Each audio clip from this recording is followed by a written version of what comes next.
دو سجدوں کے بعد جب دو سجدے کر لے تو پھر اٹھنے کے وقت میں کیا ہے؟ جب آدمی دوسرا سجدہ کرے اور اب اس کو اٹھنا ہے یعنی دوسری رکعت کے لیے، تو وہ دو سجدوں کے بعد بیٹھے گا سکون سے اور اس کے بعد اٹھے گا، اس کو جلسہ استراحت کہتے ہیں۔ مالک ابن الحویرث اللیثی کہتے ہیں انہ رأى النبی صلی اللہ علیہ وسلم یصلی فاذا کان فی وتر من صلاتہ لم ینہض حتی یستوی قاعدا، کہ انہوں نے اللہ کے نبی صلی اللہ علیہ وسلم کو دیکھا کہ جب آپ نماز کے وتر میں ہوتے وتر من صلاتہ،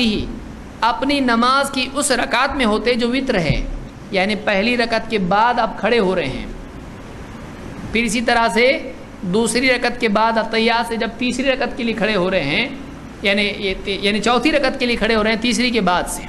تو جب اس رکعت میں آپ ہوتے تھے جس کے لیے قیام کے لیے اٹھا جاتا ہے، تو ایسے وقت میں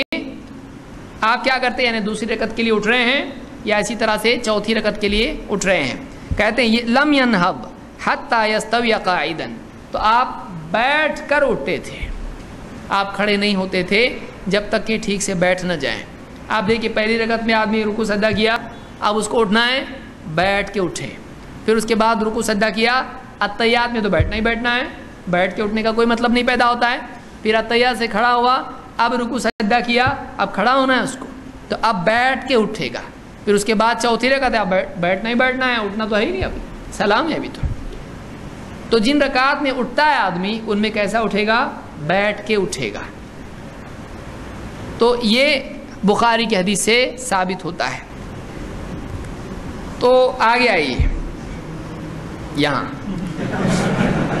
اور کتنا آگے ہے بھائی،